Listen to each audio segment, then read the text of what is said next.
Hello, I'm Liz Shannon Miller, and welcome to a new installment of Liz Tells Frank Live. Liz Tells Frank What Happened in Gargoyles, featuring Frank Smith, and a wonderful live studio audience, was recorded on March 21st, 2015, at Nerdstrong Gym in North Hollywood, California. Be aware that the following contains adult language and themes. Please enjoy Casey Schreiner's wonderful introduction for the evening, and then prepare to delve into the amazing and mysterious world of gargoyles.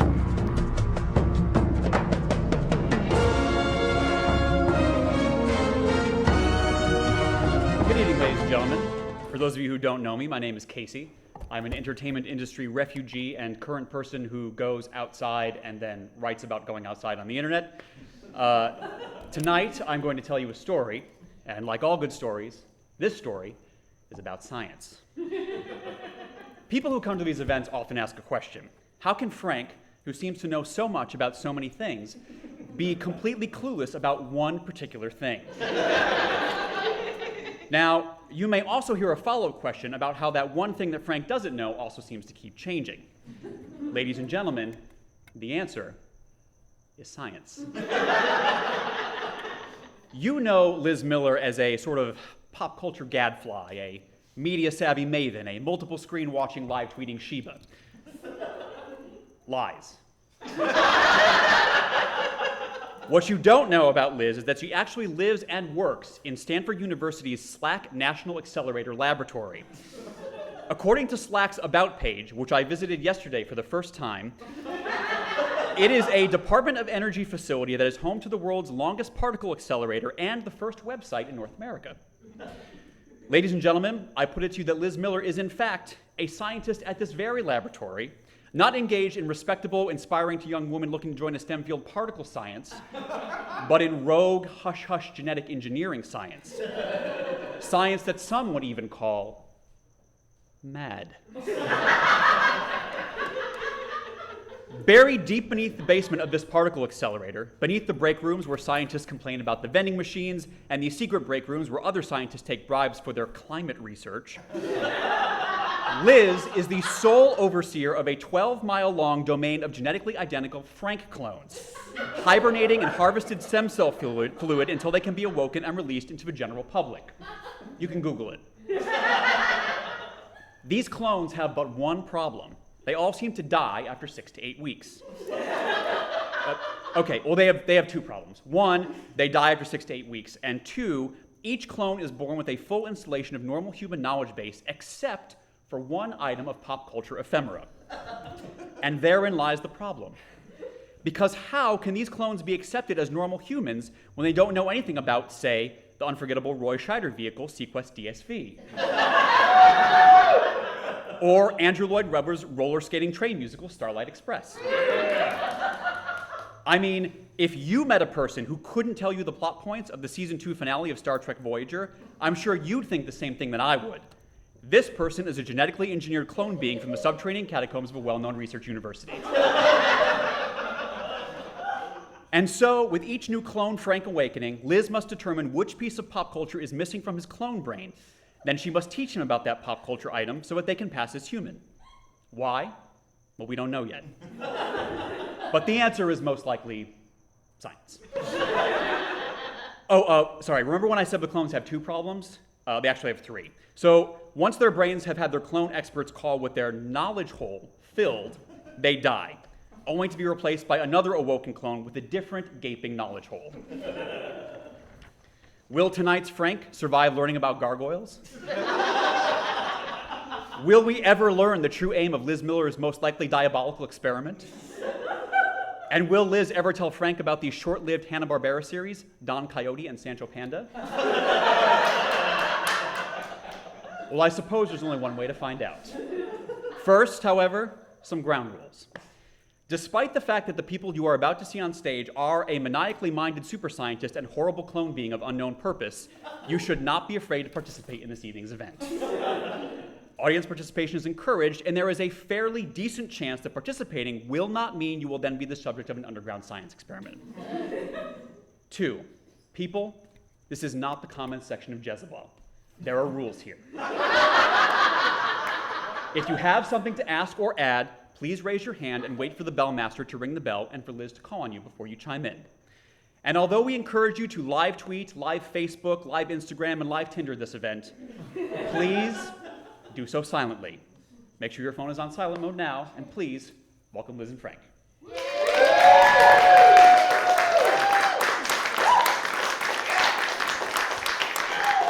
man. That was really good. It was great. It was a little unsettling. I mean, I thought we'd covered our tracks so well, but I guess not. This does explain some of the creepy origami figures I've been finding around. I think. I don't know. Well, how often have you had Edward James Olmos over? That's the question. Like, I know we live in Los Angeles, but I think a high amount. Oh, man. Oh, thank you. Ladies and gentlemen, Casey Schreiner.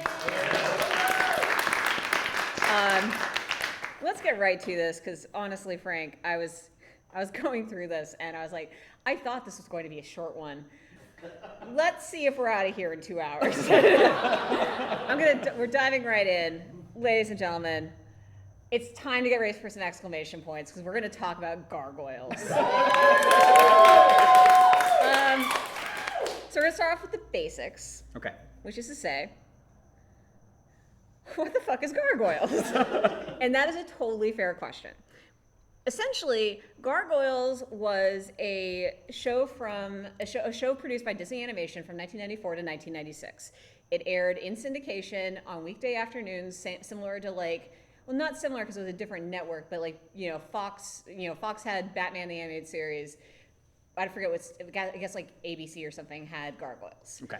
It was one of my all-time favorite shows as a wee lass, and it kind of changed my life. I honestly don't think I'd be the person I am today without Gargoyles coming in at exactly the right moment.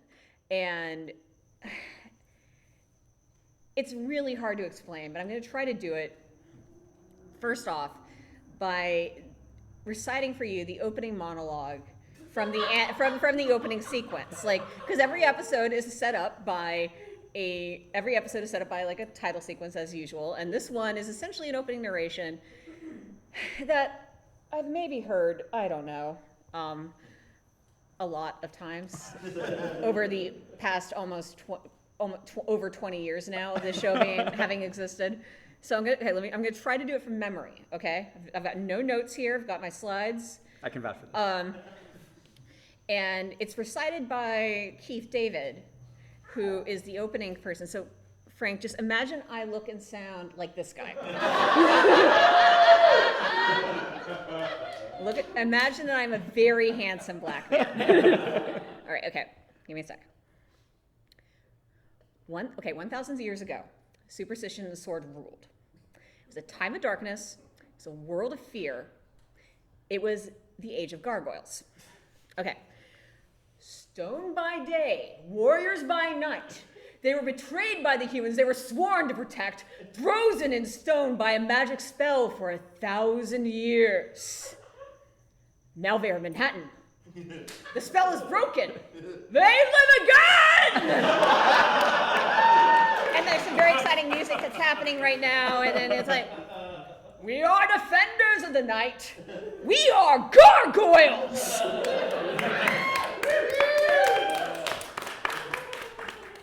And, okay, I didn't do it justice. No, that was exceptional. It's okay. I got to back up.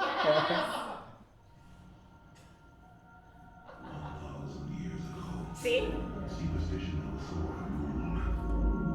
It was a time of darkness. It was a world of fear. It was the age of gargoyles.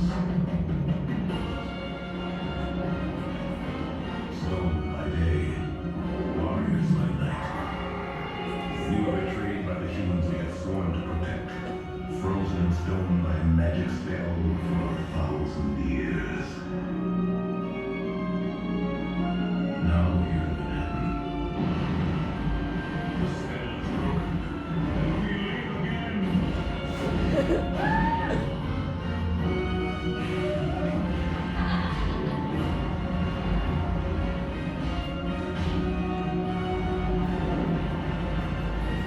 We are defenders of the night. We are gargoyles.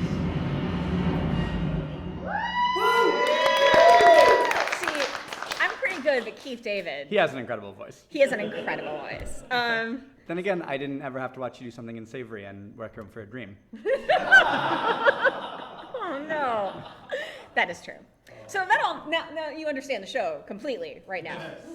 Yes, I feel like we can adjourn. Yeah. So there are a couple of nuances though that title sequence doesn't quite cover, and we're going to get into that. Great. I just have to say, major slam on the European Middle Ages out of nowhere. They invented clocks. Well, when did they invent clocks? It was 1,000 years ago. Like the 1990s, in the 990s. I did math just then, Okay, finally. we're only criticizing the 990s Yeah, specifically. Yeah, 995 to 998. Yeah. I mean, I feel comfortable with that. I think that's fair. Yeah. From everything I've seen on Gargoyles, those years kind of sucked, especially for the Gargoyles. So let's talk first about the concept of what the Gargoyles are. Gargoyles are this fictional mythological. If I say fictional mythological, I mean that they were pretty much invented strictly for the purposes of this show. They are not. I don't know of any previous existing mythology to gargoyles. Like George Romero did for zombies. Exactly. Yeah. So gargoyles are like basically. They're in every respect human in terms of they have cognitive function and everything just like humans, but they except for the part where physiologically they turn to stone during the day and hang out. That's why you see them on like church steeples and so forth. And at night, their stone skin breaks off and they become flesh and blood. Great. So, and they kind of have this like lovely clan mentality. The slide here is like about kind of covers this one interesting nuance of their characters as people, which is that as a culture, which is that they don't believe in originally they didn't believe in naming themselves. They just kind of everyone's together and we live in harmony in this clan and in harmony with the people who live in the castle we're protecting, because that's their big thing is a clan swarms stays with a castle and is sworn to protect the castle. And that's their deal. It's kind of Klingon-ish in that respect. If you think about it in those terms, I feel like it makes some sense. That's great. Perfect. Great. I assume that's the only Klingon reference that will come up over the course of this evening. Oh, Frank, you know that's not true. So I mean, as mentioned, the brief backstory on them is that they when they were betrayed by the humans they were sworn to protect, frozen stone by magic spell for 1,000 years. Yeah, who was responsible for this betrayal? There were people inside the castle who weren't cool with the gargoyles hanging out, so essentially they invited a bunch of Vikings back during the day, and those Vikings went to if you break up a gargoyle when it's frozen in stone, that gargoyle dies. Which is honestly probably for the best, because the alternative version where the gargoyle does not die but is in a million stone fragments, that gets horrifying to think about. So in the long run, maybe this is for the best. But yeah, and some of the humans involved with this feel really guilty about what happened, and we'll be talking a little bit more about that down the line. But yeah, so essentially what happens is Goliath and his clan, we'll get to who these people are in a second, they are not there when the slaughter occurs, and are super bummed out, especially because they're super bummed out to be like the last of their kind. So they agree to be frozen in this magic spell, and that will be broken when the castle rises above the clouds. So never. Yes, according as far as they knew, but we'll explain how all this happens in a bit. They agreed to be frozen like this accordingly, and because they figured they were the last of their kind. It turns out they are not, and let's get into who the gargoyles actually are. Okay. So first we've got Goliath, who is the Keith David correct reaction, who is this wonderfully noble and kind and wise gargoyle who happens to be purple and wear a loincloth. And he's the first gargoyle who actually has a name, like the people who living in the castle They already named him. They've already named him. Apparently we have the David and Goliath story in the year 1990. I don't know how Christianity works, but sure. This checks out. This checks out. Yeah. And so Goliath is, like kind of the leader of this clan of people, and he is one of the survivors of the slaughter. The other survivors are this group, what's kind of referred to as the trio, which is where we get into kind of the Teenage Mutant Ninja Turtles territory of the show. They eventually get named. There's Brooklyn is the red one. He is the sassy one. It's a sassy, wisecracking, Raphael-esque one. Lexington is the green one. He is the more tech-savvy. Despite coming from the 1990s, once in modern times, he will quickly pick up computer technology, that sort of thing. And then Brooklyn is the fat one. He likes to eat. So, for the record, when I was first watching this show, Goliath was a grown-up. But Lexington I felt comfortable having a crush on because Team Donatello, now, forever, always. And they also have a gargoyle dog who doesn't talk but does make noises, voiced by Frank Welker, the same guy who did the voice of the dolphin on Sequest DSV. And the 90s were a big time for him. Yeah.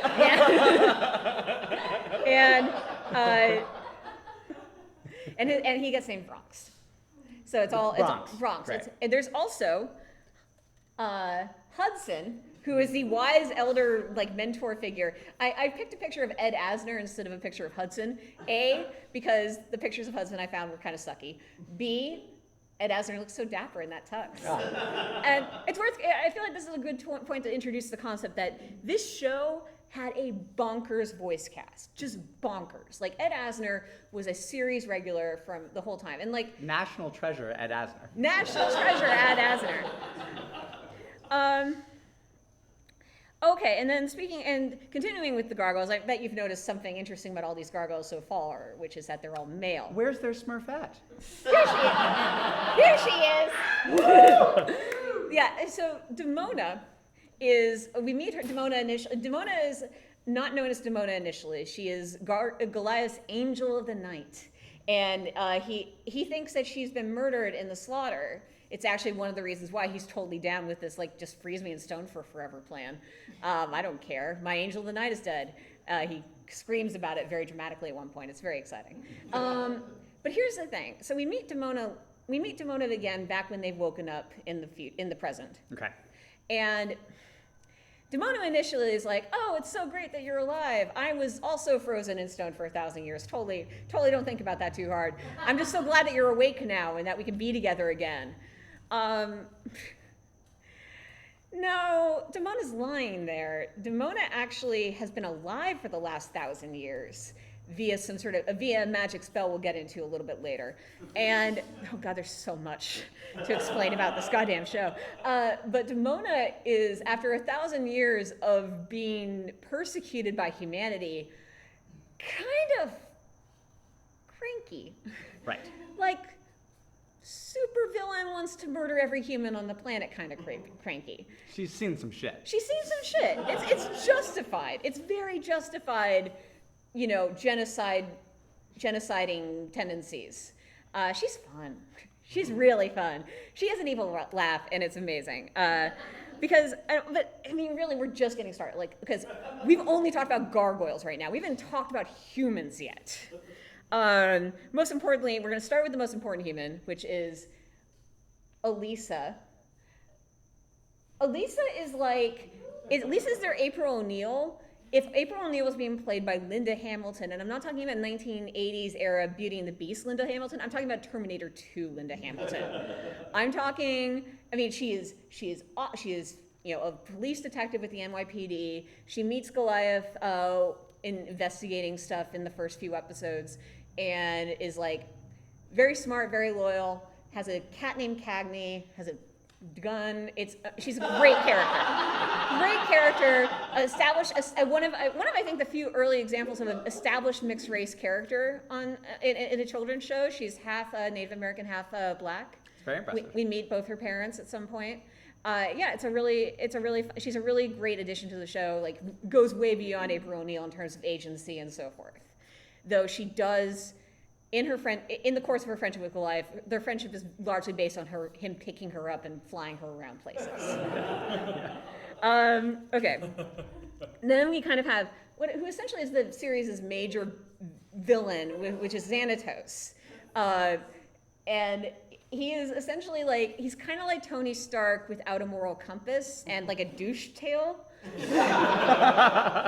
Because, I mean, I know good people with ponytails, but that's a douche tail through and through. I challenge you to identify a good person with both a ponytail and a full goatee.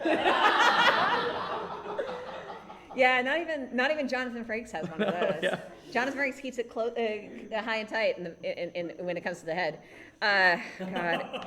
And so Xanatos is officially the person responsible for bringing the gargoyles back from their spell. Okay. Because he heard the terms of the spell. Okay, when the castle rises above the clouds, that's when the spell will be broken. So he goes and buys the castle, ships it to the top of the skyscraper in Manhattan, which is above the cloud line, and lo and behold, that works. That's the way magic works on gargoyles. Very literally. Very, very literally. It is a show for children, I guess. Oh gosh. Okay, and then we have so many other characters. We're gonna go through as quick as I can. So the pack is this. They start off as essentially like these television stars who are like in this like action adventure show that would probably be produced by Sam Raimi during this era. Right. And they fight sort of a Cleopatra 25-25. Yes, but they all actually have martial arts skills, and eventually are like, we want to actually fight real game, and so they end up becoming criminals. Most of them end up becoming criminals. Some of them end up like taking it to the next level, become cyborgs. Some of them get genetically altered to become like wolf people. Some of them one guy's like, you guys are freaks. I'm just gonna get an exosuit so I can climb in and out of it. That guy has a lot of sense. So the pack is fun. The pack actually get initially introduced as an example of like teaching the younger gargoyles, like Lexington learns not to trust television because it's like, oh, the pack are heroes like us, and then the pack turns out to be total dicks. And he's like, okay, I've learned my lesson about television. Right. Frank, that is episode 6 of this show. Okay. Then we've got Eliza's mutated brother. She has this normal, like, nice brother. He's a helicopter pilot, and then through no fault of his own, he gets infected with some sort of mutant virus that turns him into a giant cat person. So like a gargoyle, but looks like a cat. All this is making sense, right? Yes, I follow. But Elisa's very inclusive of him, very kind, and it's just like she makes a big deal of like getting her family to come and visit him and accept his new form. This is important. I'll explain why that matters to me later. Well, this is like a couple years ahead of the Marlon Brando Island of Dr. Moreau, so it's. I agree. Yeah. No, mutant rights haven't been what they should be. Yeah. X-Men joke. Okay, so then we've got Tony Dracon, who's just kind of your Euro trashy gangster type. I mention him only because he's kind of keeps showing up and being like really sleazy and fun. And he's fun because he kind of brings in Elisa's cop work a lot. She has to go undercover a lot with him wearing crop tops and a blonde wig. And every time it's like, oh my God, it's Elisa wearing that crop top and blonde wig. How could we have ever seen that coming? Her disguises aren't great on this show, but she does go undercover a lot, which is awesome. Then we have all the betraying humans from Scotland. Remember I mentioned them? So we're back in the 990s. 990s. And after like all the shit goes down with like with the slaughter of the Gargoyles clan, leaving basically a lot of those the surviving gargoyles thinking they're like the last of their kind ever. Some of the humans, including like this princess and her best friend who's a magician and like some other people, they feel really guilty about all the shit that went down. So they managed to save the gargoyle eggs that were still in like stasis in the castle. By the way, gargoyles lay eggs. That's a thing. And they whisked them off to the magical island of Avalon. And we will get into that in a little bit. But just know that the betraying humans kind of redeemed themselves by rescuing the gargoyle eggs and heading off to Avalon. And now we have legit actual Macbeth in the show. I'm talking the actual historical figure who shows up, and this is where we get into why Damona's still alive. Okay. Damona and Macbeth join forces briefly in the later years of her life. Gargoyles live about twice as long as humans, so she's looking old at this point. But then, like, something goes weird with the stuff between her and Macbeth, and the weird sisters, the witches from this play, are real people in this show. Is she like the inspiration for Lady Macbeth? She definitely has, like, I think, like, probably, like, the idea is, like, she and Macbeth's actual wife are combined as characters for the play, but it's something along those lines. The weird sisters are like, okay, you guys got to learn how to get along, so you're going to live forever, be psychically linked to each other, and the only, like, you're going to be immortal, essentially, and the only way you can die is if you kill each other. So, normal. This is all... Let the punishment fit the crime. Yeah, exactly. Yeah, we got a bell. Do you feel like children's stories have gotten a lot simpler since the 90s? Well, it brings up the argument of whether or not this was ever really a story for children. I don't know who this was a story for, aside from myself as a tween. Okay, we got a hand. Can we get a bell? No, I was agreeing with you, because that story was also for me as a tween. Yes. There's a very specific subset of human beings for whom all of the stuff I'm describing right now is just like catnip. Like, yes, more crazy laser blasters, more Shakespeare references. Speaking of vaguely Shakespearean things, so one of the other members of the pack who I'm breaking out from that major description is the character of Fox, who is this super hot lady. She's voiced by Laura San Giacomo and is one of the only actors who performed the voice uncredited because her agent thought it would be bad for her career for some reason. Maybe it would be the thing that kept her from getting Just Shoot Me. I don't know. But the point is, You gotta look stupid in front of George Chagall. not to mention Enrico Colatani. But yeah, she marries Xanatos, has his baby, and then it's revealed that she is the half-human daughter of the Queen Titania from A Midsummer Night's Dream, who is the real queen of the Fey world. So did the fairies try to steal his baby? Yeah. They love that! That's totally a thing that happens. They're like, we'll be back for the child. Right. So glad you predicted that. Like I said, there are a whole bunch of other characters from Shakespeare and mythology. Like, Puck shows up a whole bunch of times, doing magic and being mischievous and so forth. We'll talk about one of. Oh, we got a hand. Puck, if you think about it, it's an awful lot like Loki. Puck does look a lot like Loki. Who?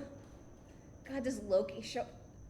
Odin shows up at one point. I think Loki's in it. Yeah, only Odin shows up in Gargoyles. I know that's a disappointment to you, Frank. Yes.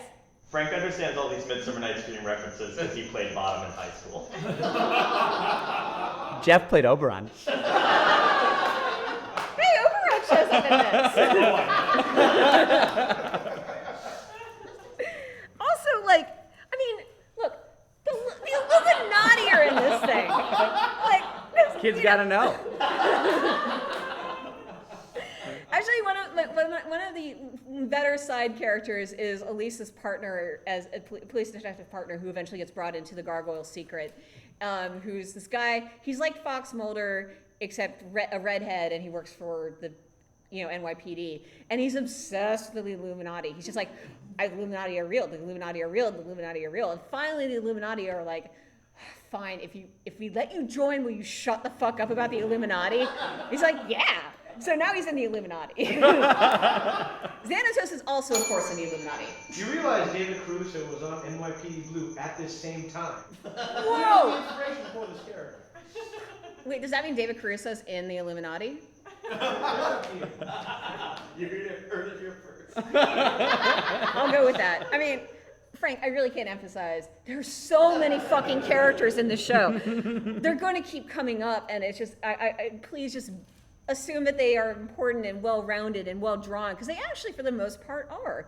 Like, this show only lasted like 70-something episodes, and it pulled out some really impressive stuff. So that's something. And we also have to dig into one of the most important elements of Gargoyles, especially for me when I was growing up watching it, because I was a huge Star Trek fan, and oh my God, so many of these actors were also Star Trek regulars. It starts with Jonathan Frakes, who, as someone from the audience did shout, is the voice of Xanatos. And physical model. And physical model. Very much a physical model. Hand? Got a hand? No hand? All right. Premature bell ringing, it happens. But, oh my God, yeah. But it starts with Jonathan Frakes, and it only goes out from there. So... yeah, I worked hard on that effect. I worked hard to make sure I found that. So yeah, we start with Jonathan Frakes. And then Marina Sirtis. Frank, do you know who Marina Sirtis, sweet, kind Deanna Troi from the Star Trek Next Generation plays? You do not. The answer is Demona. Oh. Turns out Deanna Troi has quite the evil laugh on her. She's actually a lot of fun. She's delightful in this. I don't think you can play that much empathy without also being able to tap into the dark side. That's beautiful. That's beautifully put. Then we have Michael Dorn shows up, a Worf, of course. It shows up in two different roles. First, he plays Goliath's brother, who gets reincarnated as a half zombie, half cyborg, like you do, at one point. Sorry, there's someone here in the audience raising his hand. Did this show actually fucking happen? Yeah. This is the dumbest thing I've ever heard. The most magnificently done thing. Large format done. Yeah. Counterpoint, the best program. I think there are arguments to be made for both, but it's just incredible. It's just incredible what gets built in. So Michael Dorn also plays another character I'll mention down the line, but he's a twofer. That doesn't happen too much on this show. Brent Spiner, as our friend Data, is the mischievous voice of Puck. And he is totally, like, I didn't believe it when I found out when I was watching, like, because I would freeze the credits on my VCR to find out these things. Like, no. Yeah, but it was true. Nichelle Nichols plays Elisa's mom! It's the best! And she does so in the same episode where LeVar Burton plays the voice of Anansi the spider god. That's a real thing that happens. It's the same episode. Wonderful. And Avery Brooks shows up as the alien who lives on Easter Island and all the Easter Island statues are modeled on. That's a thing. And Cole Beanie plays an Irish dude. That one's not so much a stretch. Right. But finally, Kate Mulgrew does show up as the queen she is. She is the voice of Queen Titania and also Fox's mom, who we initially meet in human form, and then is like, oh hey, that lady who was Fox's mom sounds an awful lot like Queen Titania. Maybe that'll be important in a couple of episodes. Turns out it was. Wonderful. All right, so we've basically done a good job of laying out the lay of the land. So the first season is pretty great. It's not like the most amazing thing. There's a lot of important lessons are learned, that sort of thing. And it ends with this really nice note of, at the end of the first season, the first 13 episodes, the Gargoyles settle in the clock tower above the NYPD police station. And kind of like, okay, well, we can't protect our castle anymore because Xanatos is being a Wayne about something or other, taking over the world, that sort of thing. So we'll live here now, and instead of protecting the castle, we will protect New York City. And that's the way we end. It's a great ending for the season, and it sets up season 2 really well. But there's one element of this show that I haven't brought up yet, and it's a pretty key element for me. Frank, we got a will they, won't they? And an interspecies one at that. I mean, it can't get more explicit than our main character Lisa wearing on Halloween the bell dress from Beauty and the Beast. Wonderful. Yeah, it's pretty intense.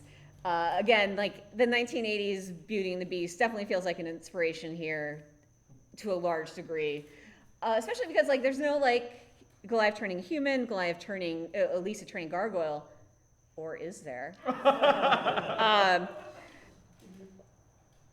So there's this clip I have to show you, and I have to set it up with there's a little bit of explanation needed. So in one of the Puck episodes, Puck comes to town. He's summoned by Demona. It's a whole thing, and he gets in his mind the idea that as a prank or something, he turns all of the humans in New York into gargoyles. Right. He always thinks he's helping. Yeah. And this includes Elisa, by the way, who looks pretty hot as a gargoyle. She doesn't wear the red jacket. She just goes with a crop top. It was the 90s. And then at a certain point, so she and Goliath are the same species for a little while. He's like showing her how to glide and so forth with her wings. And then Puck turns all the previously gargoyle people into humans. How does Goliath look? Let's just say he's still wearing the loincloth. He looks fucking hot. It is super hot. And I didn't include a photo of them, but it's like, and then she gets switched back, to being human. So like for a brief period of time, they're the same species again, but the opposite way. And it's very intense, but they all get switched back to the way things were, because, I guess that's the way Puck rolls. And at the end of the episode, they kind of have a coming together moment, and they're kind of like, rapping about what happened the way you do when you've been through a weird transmogrification moment with your quasi love interest. I've seen the last 5 minutes of a Buffy episode. Yeah. There you go. And I'm gonna. So this is that scene, and I'm just gonna, guys, watch my heart break. Elisa, Yeah, I know. You're as relieved as I am that things are back to normal. That's not what I was going to say. I know. But that's the way it is. It's so sad! They want to be together, but they can't because he's a gargoyle and she's a human. And that's literally the only obstacle, but it's kind of a big one. Oh, it's so hard. It's so hard. Oh. Season 2, Frank. Oh my God, season 2. Season 2 is where things get crazy, because, Frank, how do you feel about cruises? Zach and Cody at sea was my I have no feeling. What is Zach and Cody? That was that Disney show. The Sweet Life on Deck. The Sweet Life on Deck. Like, Jeff knows. Frank tells Liz about Zach.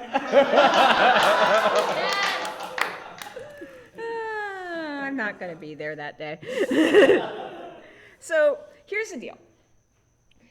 Remember I mentioned Avalon? Yes, I recall it, of course, from the Juliana Margulies miniseries. Of course. Good call. Good call. So sorry, I'm just remembering this time when I kept calling that the Mists of Avonlea, which Incredible mashup. The internet has let all of us down. That doesn't already exist. Yeah, it's true. On normal, boring Avalon, these humans have been living out of time, essentially, with the gargoyle eggs. For various reasons, Elisa and Goliath and Bronx the dog end up visiting there. And there's some magical caper they help fix. I think they're summoned there, actually, by King Arthur. Or they're helping resurrect King Arthur. King Arthur is there, but I think they're helping wake him up. And then King Arthur wakes up, because that's the thing. The Once and Future King. The Once and Future King, who lives on Avalon. I was about to say Avonlea again. So this is a little bit, when season 2 is 52 episodes long. I don't understand why that is when season 1 is 13 episodes long, but that's math for you. So this is about, like, I would say 10 to 13 episodes into season 2. They go to Avalon. They help out with the Avalon problem that's happening. And They're like, okay, well, back to New York with us. So they get in the boat, the magic boat that brought them there initially. And then King Arthur from the shore is like, oh no, Avalon does not take you where you want to go. Avalon takes you where you need to be.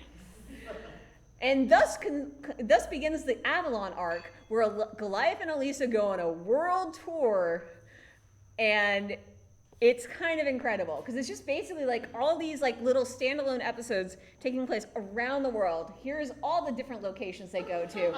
I spent some time on this, guys. I looked up things. Look at all the various continents. That one right there is Easter Island. I had to guess at that. That's actually not sure. I'm not sure that's where Easter Island actually is. Yes. This feels like a studio note where they're like, could this be more? Instead of New York, could they have like globetrotting adventures? And they delivered. And it's really fun. I'll mention, there's this one when they go to Paris. They row in during the daytime, so Goliath is stoned, and Lisa's like, oh, Paris, the most romantic city in the world. Too bad Goliath's not awake to enjoy it with me. Because they were crushing my heart. Just tell him how you feel, Lisa. Oh, it's the worst. But they can't because they're not the same species. It's very awkward for them. But anyways, so, yes. Liz, have you ever been to Paris thinking of Goliath? I would like to decline to answer that question. Remember, I was young enough when watching this. Yes. How did the boat not sink? It's a magic boat. And it's just the two of them on this boat. It's not, but we'll get into that in a second. There's a little bit more backstory involved there. But let's quickly talk about some of the incredible spin-offs that are born out of this world tour. Because like essentially, so many of these episodes were like great launching pads for like other shows. In fact, there were talks about doing other shows. Do they meet the Gargoyles of other lands? They meet the Gargoyles of other lands. Frank, first they meet the London Gargoyles who fought in World War II. They knew Winston Churchill, I'm assuming. Presumably. I guess all people in England know each other. It's a pretty small town. Yeah. Oh man, one of them is a griffin named Griff. They have to save his life through time travel. Time travel is involved with this show, of course. Oh, we got a hand. I may be jumping the gun, but I feel necessary to also mention that one of them is a unicorn. Oh yes, one of them is a unicorn. We're not gonna. Yes, one of the other. In the London gang? Yeah, London gang. Great. Yes. Thank you for mentioning that because that is an important cultural fact. We have the Guatemalan gargoyles who protect the rainforest. That involves an important environmental lesson about how we need to save the rainforest, Frank. I already like this episode. I haven't seen more than all of Captain Planet. It also involves some of the cyborg people, too, who are trying to exploit the rainforest for personal gain. Perfect stand-in for General Electric or whoever. Exactly. There's also a second magic island where all the Greek characters from Greek mythology live. That's where Michael Dorn shows up again. He plays Taurus, who has a head of a bull. By the way, this is actually a fun episode because Elisa is now the odd one out. She gets put in jail for being a human. They don't like humans. That's not fair. Well, to be fair, her kind gets the rest of the world. Yeah, no, it's holding a mirror to reality. This is the era of don't ask, don't tell. Oh dear. There are like literally a dozen other episodes of great ideas. And I'm not even including in that the episode that kind of taps off, caps the arc where, essentially because Avalon exists outside of time, they've been kind of floating around not really knowing how much time has passed. And there's this episode that posits what if they've been traveling for like 50 years and they get back to New York and it's super fucked up. And like Lexington is now half cyborg. Brooklyn and Demona are sleeping together. Xanatos has gone power mad and it's like they're living in like they're living in a dystopian future. Just the darkest Biff Tannen and Hill Valley timeline. Exactly. Yes, Han. Oh, sorry, is Brooklyn the dog? No, Brooklyn is like the Raphael Leonardo blend essentially, because he's like the second in command of the clan, but he's also the wisecracking one. Yes, yeah, like I said, a Leonardo Raphael blend is kind of the best of both worlds. Yeah, it's great. This whole arc is just so full of potential and amazing weirdness. So eventually they do go back to New York, but when they do, they bring back a special new friend. One of the eggs on Avalon, turns out, is Goliath's daughter, who gets named Angela. Spoiler alert, remember when I mentioned that Demona and Goliath were... His angel of the night. His angel of the night?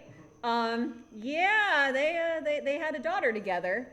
And so she comes along essentially on this world tour. Not the most fun of characters. She's kind of annoying from time to time. But hey, we've got another female gargoyle. Frank, did you see Noah? I did not.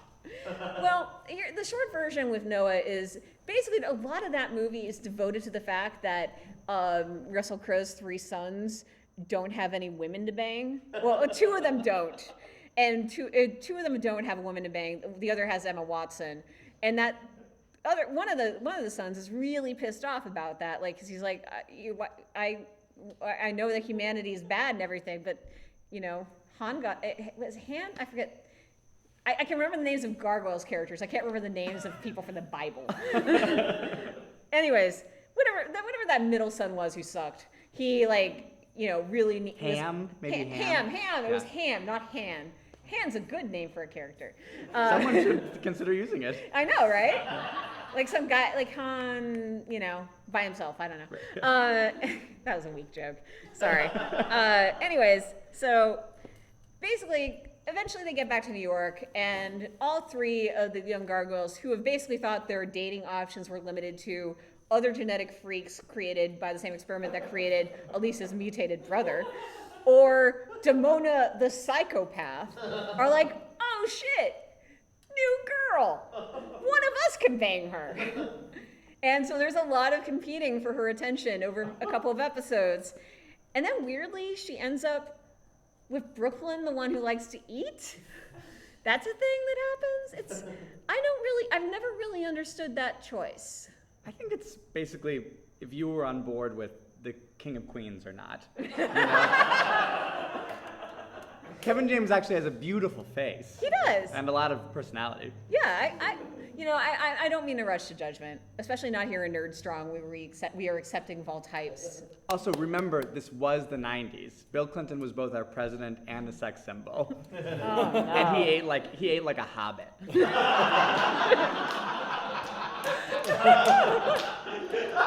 I never thought of it as a commentary on Clintonian era politics, but that now makes a lot of sense.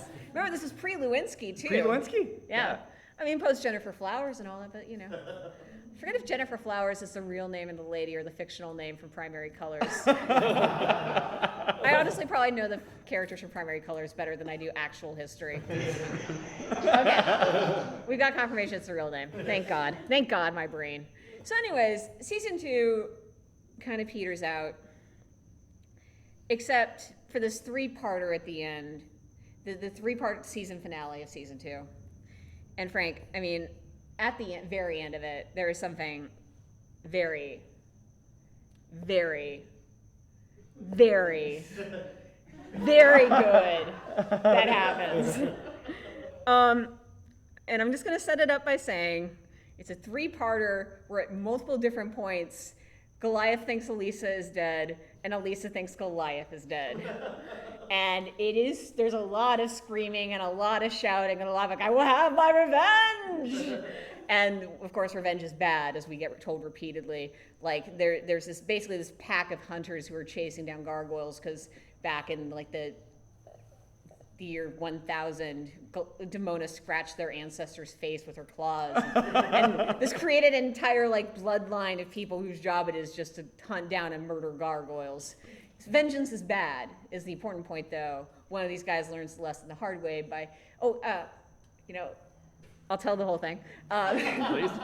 So These two brothers and a sister come to New York, having tracked down Demona there as part of this blood vengeance thing. In the pursuit of her, one of them joins the police force incognito, and he is pretty damn fine. He's a fine-looking man, and he gets assigned as Elisa's temporary partner, and sparks fly. But she's like, well, There's somebody else. there's somebody else, but it's weird between us, and we can't. Nothing can ever happen there. But she can't. She still feels bad about kissing him, and she's like, "Oh, we can't kiss." It's like she would totally be nailing this guy were it not for Goliath. When I'm watching this in real time in the 90s, do I already know this guy is one of these ancient revenge sibs, or does he seem like he might be actually like a pretty nice cop? Initially, yeah, actually, he seems like just a nice guy she should totally be having a lovely relationship with. And it's... This is terrible. Oh, God, it's so... Because then he turns out, of course, to be like... And he accidentally is like one of the reasons why she thinks... Well, he's one of the reasons... He's like... He accidentally leads to one of the occasions where Goliath thinks Elisa is dead. And... I hate this guy. Yeah, this guy's a dick. I mean, but it's okay because like he sacrifices himself for Elisa. He dies in front of a bullet for her.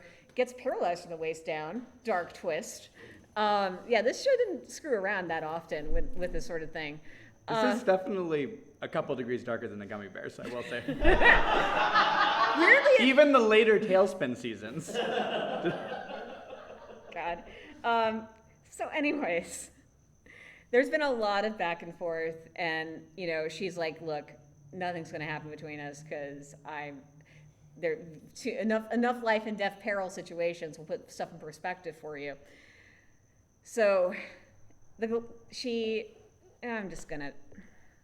let's just say season 2 ends on a high note.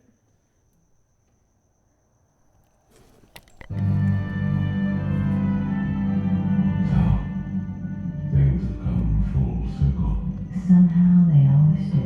You know how I feel about you, right? How we both feel. Yes.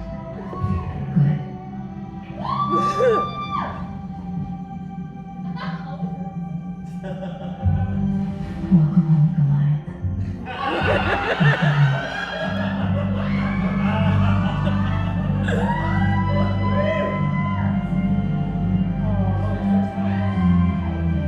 Yeah.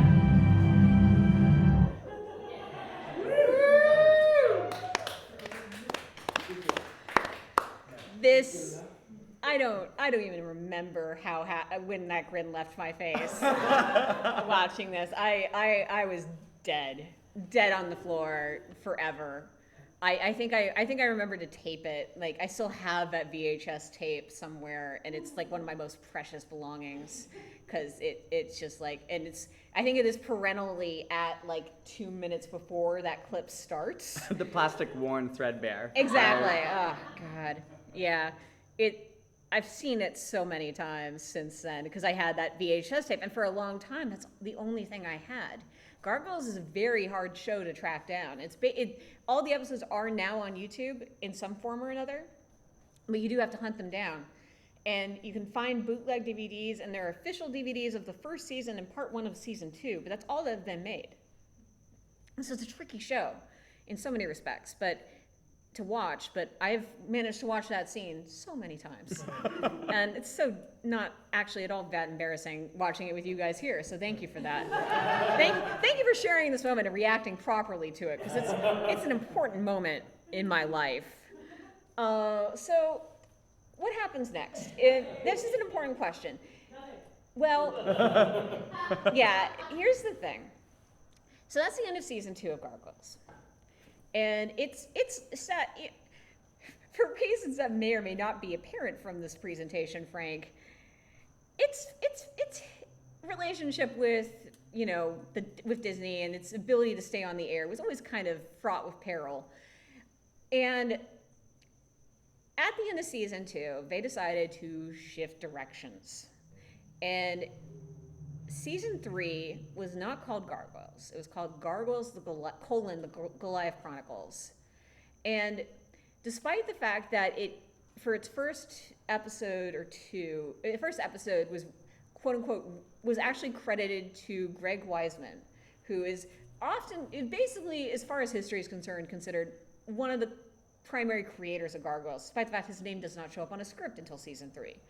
But Greg Weisman basically oversaw the project from the very beginning at Disney, was a real champion for it, and while he's not an official writer, he definitely gets involved. He was definitely heavily involved in the whole process. Like, one day we'll manage to ask him, like, get very specific details on all this, because I want to know very badly.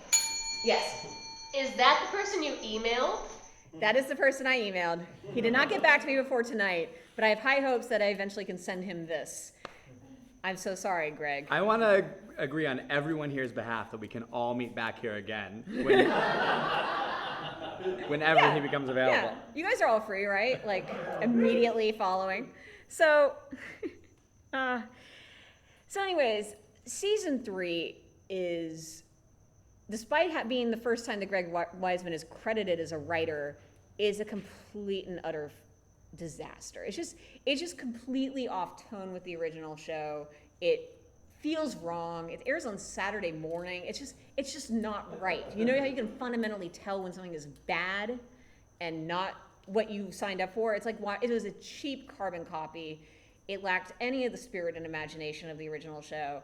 And yeah, as someone shouted from the audience, we just pretend that season 3 didn't happen. There are, however, comics. There is essentially a slave labor graphics put together, had a Greg Weisman run. Questionably named Slave Labor Graphics. I think that's their name. SLG. No, you're right. Yeah. God.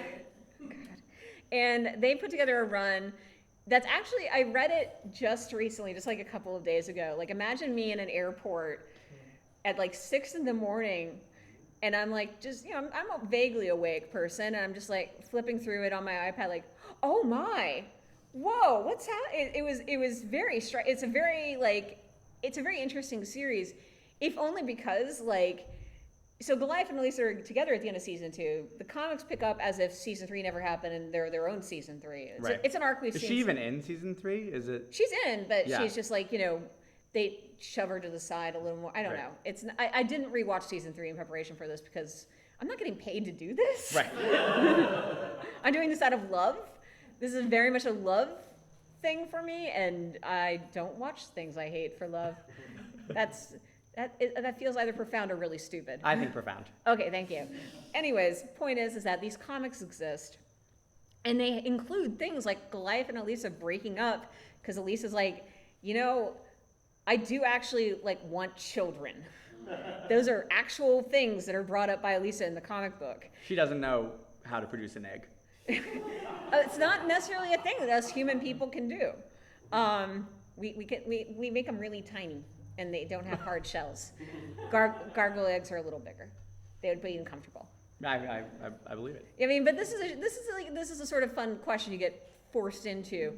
The series I read ends kind of abruptly, and apparently Disney was increasing their licensing fees, so they weren't able to produce anymore, though it is still apparently something that might happen in the future. Yes? So, Shakespeare people can breed with humans, but humans can't breed with gargoyles?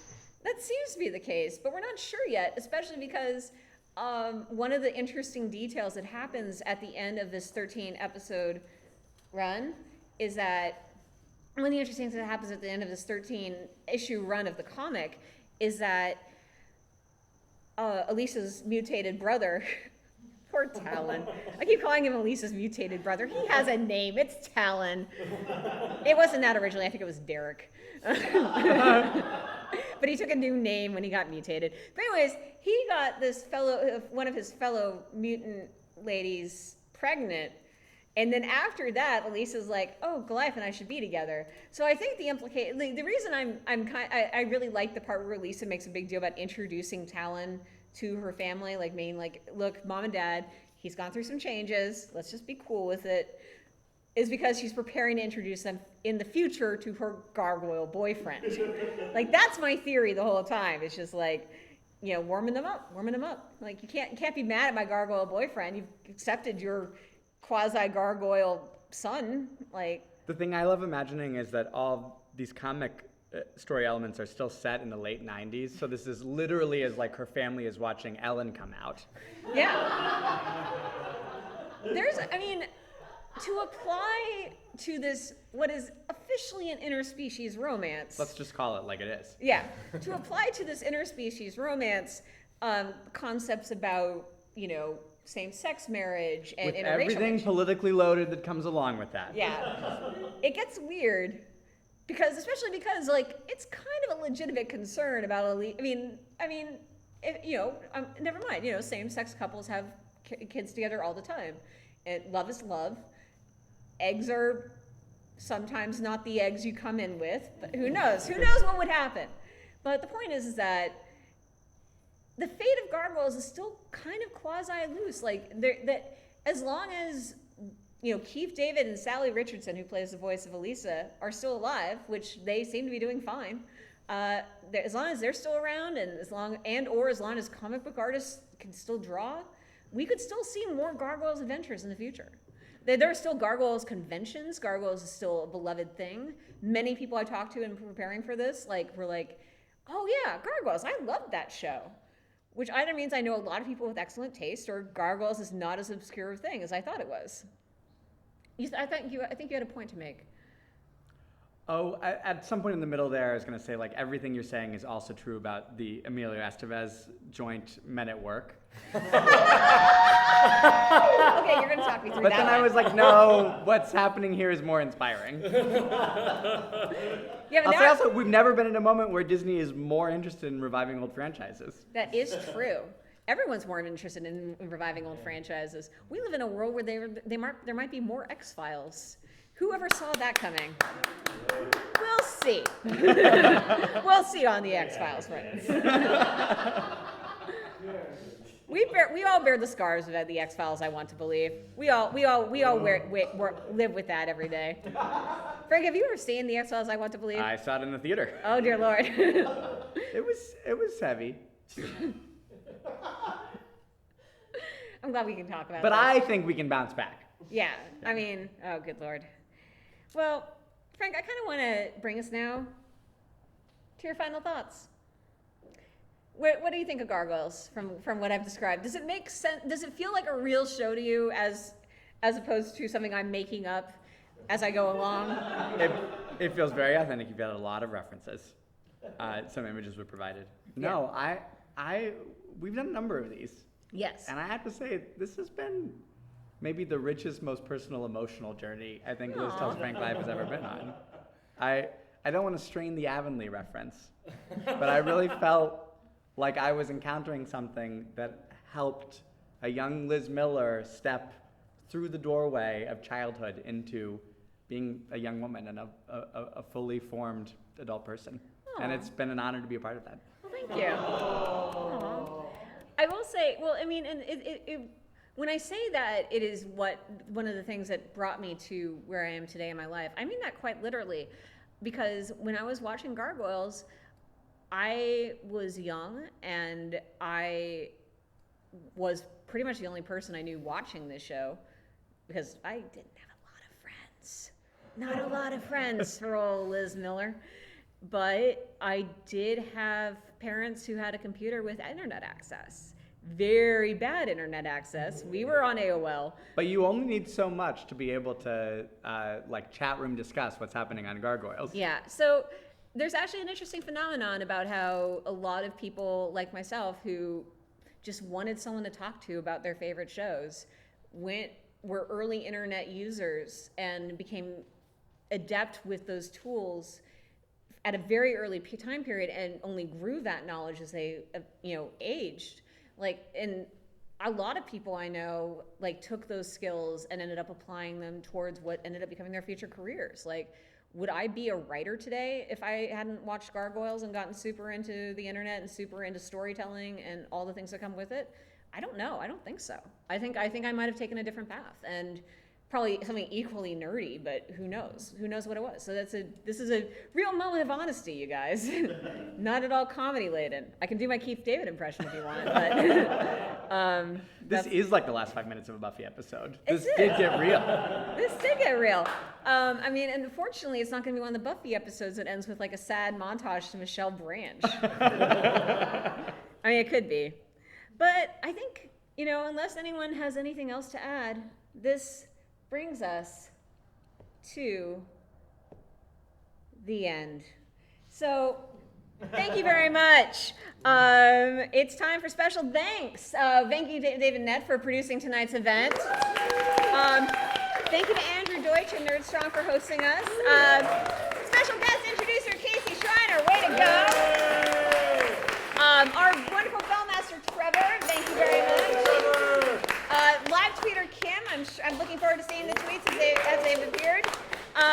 Frank, as always, thank you for listening. You have an exciting thing coming up that you should talk about. Oh, yes, I have a live show of my comedy show, Lost Man Radio. We'll be performing Monday, March 30th at Westside Comedy in Santa Monica. You should all come. It's a real fun night. And also Lost Man Radio is going to be launching its very exciting series of cat videos. Yes, this coming week, it's a series that will change the internet. It's called Dan's Cat Videos, and it's probably the Gargoyles of the 20-teens. I believe that. Anyways, thank you all for sticking around. Thank you so much for coming.